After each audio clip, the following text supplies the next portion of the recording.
Well, welcome to the Tom Burke Wrestling Collection, part number 4. Well, I'm going to show you some of the other items of my collection, some of the novelties, really. This is September, going into September. School's starting up. One thing that kids need when they go to school are pens and pencils. And I have a selection here of pens from various wrestling promotions. And let me just share a few of them here. This is the Pro Wrestling King of Sports NWA promotion. That's one there. Alberto Madril from his collection, reading the High Flying Top Latin Star. Go Alberto, go Alberto. And a Hulkamania pencil with eraser. That came out about 1983-84, I guess. And here's one that is NWA Wrestling, King of Wrestling, stolen from Fritz von Erich. And everything. A good item for the kids, of course, is a bookmark. And here's one of Mankind. As well as we have a few others which we'll pan to in a little while. And everything. Here's one this is one of my favorite ones. Mid-South Championship Wrestling Promotion, King of Sports. These were made by Boyd Pierce. And here's another one. Paul Orndorff, Professional Wrestling King of Sports. Houston is the MAC capital of the world, King of Pro Wrestling. Boyd liked to use that, King of Pro Wrestling. And here's one that I like, another one. Championship Wrestling, World Champion Terry Funk. America's Champion Fritz von Erich. Jimmy Snuka, Pearl of the Pacific. Wrestling Champions, January 1978, World Champion Harley Race. And then here's just a gimmick one. Professional Wrestling, the #1 pro sports. But those are some of the odds and ends of my collection. And as I said earlier, we have some others that here are bookmarks and everything. The China bookmark over there. Of course, I don't think would go very well with some teachers. Of course, it might be helping in the sex education class. But that's beside the point. And also, some of the other items that I like to share is some postage. My friend and rival, Thomas J. Rudy, better known as a grown-ass man, showed his vast collection of memorabilia from Korea. I can't top his Korean programs from the Republic of Korea.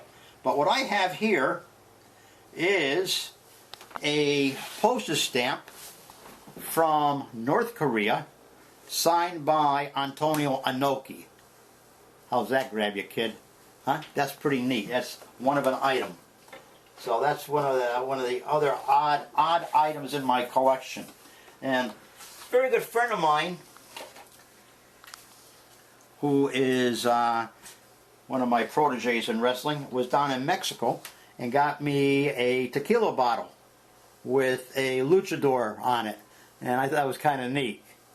I'm not a tequila guy. I like my beer, but that is some of the items.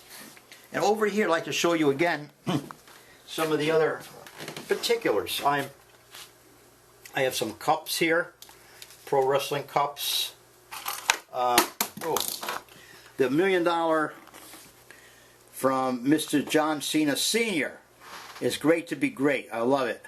And of course, that's John Cena Sr., who of course is the father of the WWE star John Cena.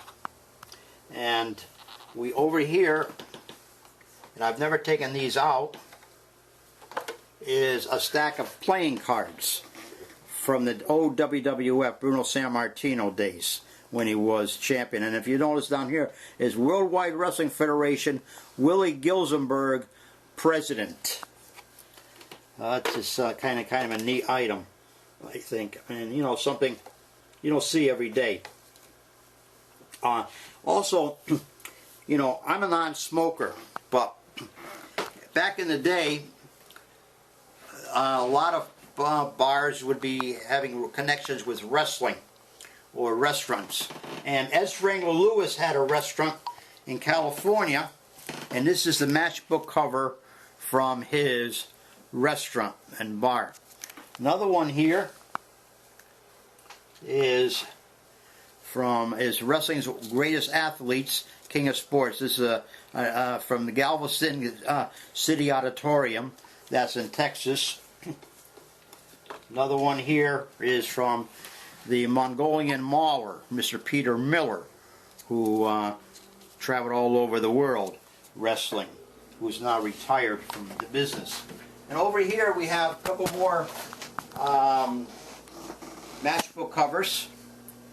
If you can see him here, Howard Canteline, who was a big-time wrestler in the 30s, and this is Kid Blair. He had a bar in Washington, Rhode Island. And this one here is Tommy Margos, and he had a bar in where was that? Up in New York, and that was he wrestled in the 1920s and 30s. And over here is another one, which is probably one of my favorite ones, is Elio DePaulo's bar and restaurant from Elio's in Buffalo, New York. And then there's another one here from, and I got to take this out because it's hard to see, but this is the, I'll turn it over here, is Martin's Sports Down Grill, and this is in Hamilton, Ontario, Canada. I should have just showed my Canadian friends that way here.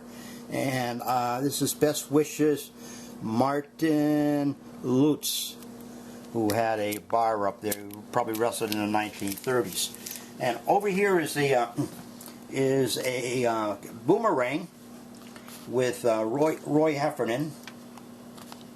And the other thing that I've been getting into lately, and sad to say, adding to my collection, are memorial cards for wrestlers that have passed away. I have one for Donna Christiantello here. Another one here of Bill Ramos. And one here from Ray Stevens. And another one which is not on display, but it's filed, is for Carl Krauser, who was a, here's Carl Krauser here, and when he wrestled, he was the original Karl Komikoff. So that's one of my oddities on the other side of wrestling. And also political, I have Bull Curry ran for senator in the 3rd District in Connecticut back in the 1950s. And that was his campaign post, bumper stickers, sign, whatever. That's one of the other. I have one of Linda McMahon as well, but I like the Bull Curry one.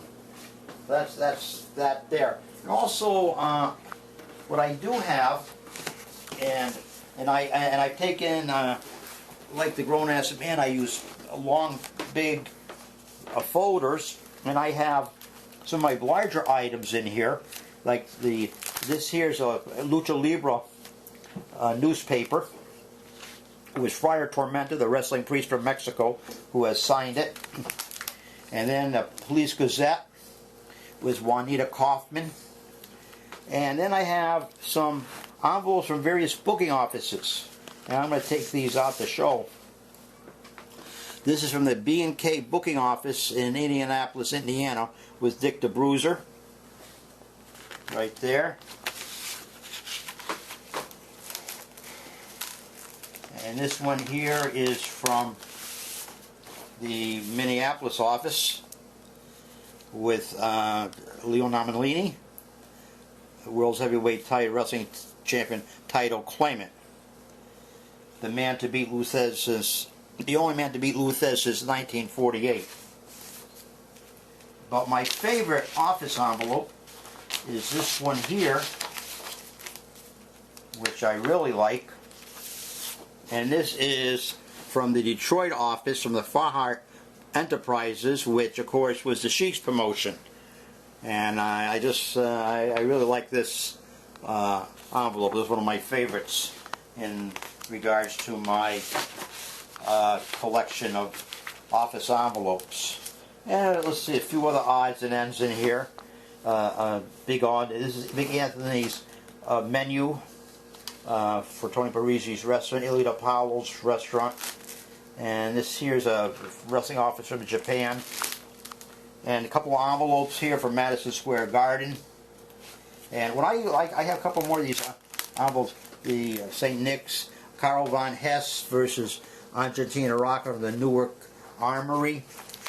And the Tatler, the National Tatler, which was like the one of these weekly scandal sheets, like the National Enquirer. And this one here has the Dick the Bruiser. This is dated 1965. You have to consider the time frame. I'll crush both Clay and Lissa because Negroes are going soft, says world champion Dick the Bruiser. So it was a different time, a different era, but kind of interesting. Definitely interesting. So, you know, those are some of the things I have that are oddities. And on the other side, that aren't odd but are very interesting, are business cards. And I have probably, I would say probably several hundred business cards related to wrestling. And I just acquired a few new ones, which I'm going to add to my collection. And I keep them in 2 binders. And I'll just show the binders first. And the binders are like this here. And you put them in. And you just add to it back to back and everything. So it's a lot of fun and everything. And this one here, I just added, I got these new business cards just recently. I have a Bret Hart business card from his Hitman Productions, Ross Hart from the Stampede Promotions, Thomas J. Root. How did that get in there? The Professional Wrestling Mark? Oh, come on, give me a break. But you know what? It's wrestling related, so grown-ass man, you go in the binder. The Don Leo Jonathan business card, and a business card from Al Snow, and Les Thatcher, Missy Hyatt, and a few others. So these are got to get filed away and everything. And oh, this is a new one too, which I really like. It's one of my favorite wrestlers, Billy Robinson. So all these are going to go in my files in due time, as soon when I get around to putting them in. So that's my odds and ends from my collection. I have other items that I'll share with you in due time, which are filed away, which are not on display. But it was a fun time. I thank you very much for coming over, Michael, and I'm looking forward to doing video number 5 with you in the very near future. And I hope all of you enjoy it. I'd like to hear your comments. Thank you.